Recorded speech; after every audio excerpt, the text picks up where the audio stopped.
In 1605, the magic lantern is an early predecessor of the modern-day projector. It consisted of a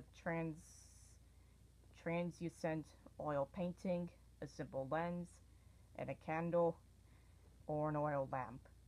The earliest known actual magic lantern is actually credited to Christian Huygens or Athanasius Kircher.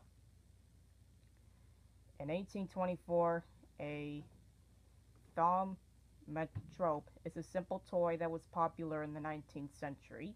It's a small disc with different pictures on each side, such as a bird in a cage, and is attached to two strings. When the strings are twirled quickly, the picture appears to combine into a single image. This demonstrates the presence of vision.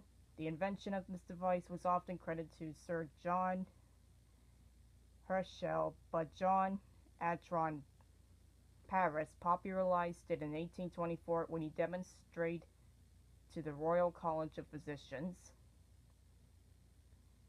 In 1834, the Peniscoscope was an early animation device. It was invented in 1831 simultaneously by Joseph Plateau and Simon von Stempfer.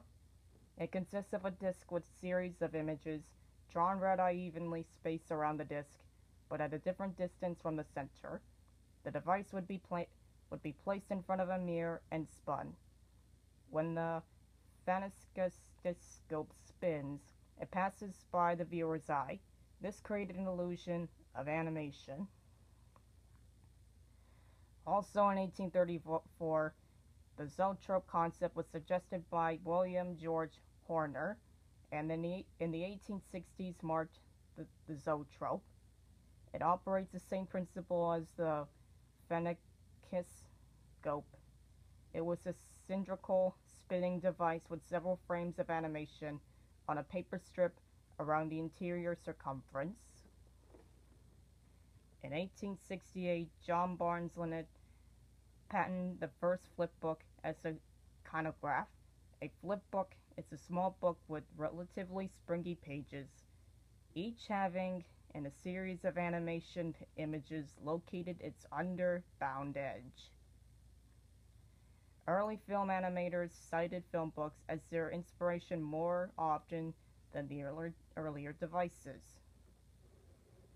In 1877, a French scientist teacher, Charles-Émile Reynaud, was the first known to do an animated projection on a screen created in France. In 1906, J. Stuart Blackton made the first entire animated film. It was called Humorous Faces of Funny Faces. Because of that, he was considered the father of American animation.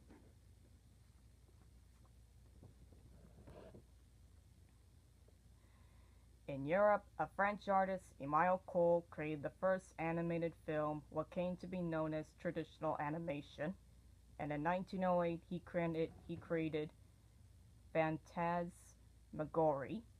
During the 1910s, a production of animated short films, typically referred to as cartoons, became an industry of its own, and cartoon shorts were produced, showing in movie theaters.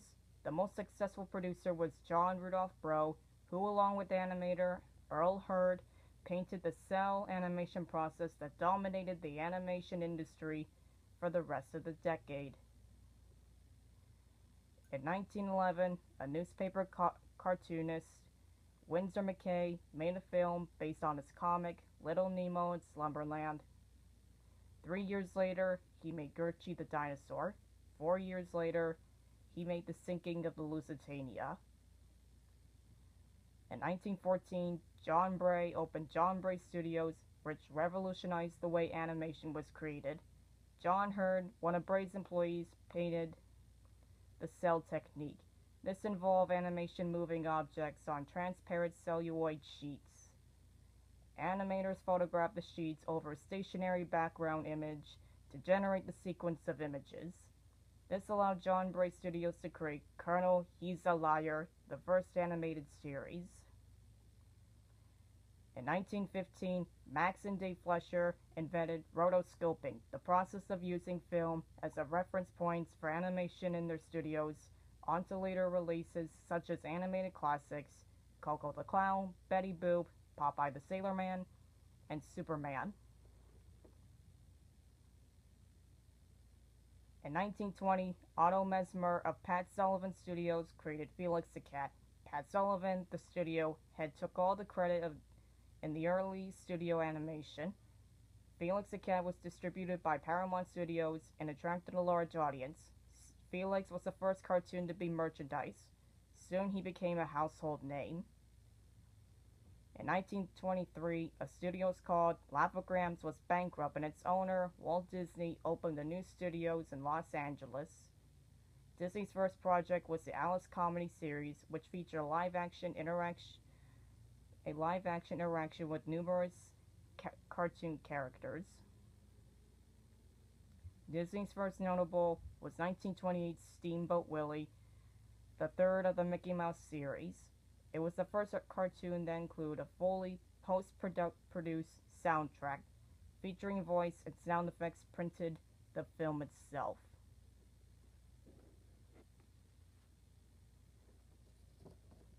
In 1933, Warner Brothers Cartoons was founded.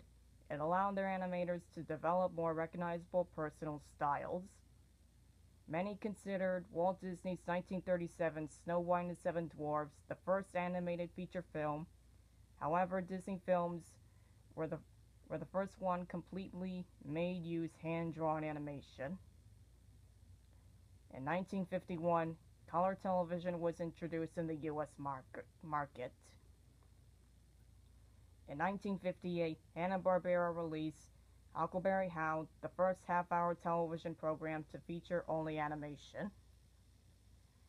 In 1960, Hanna-Barbera released another monumental animated television show, The Flintstones, which was first animated series on prime television.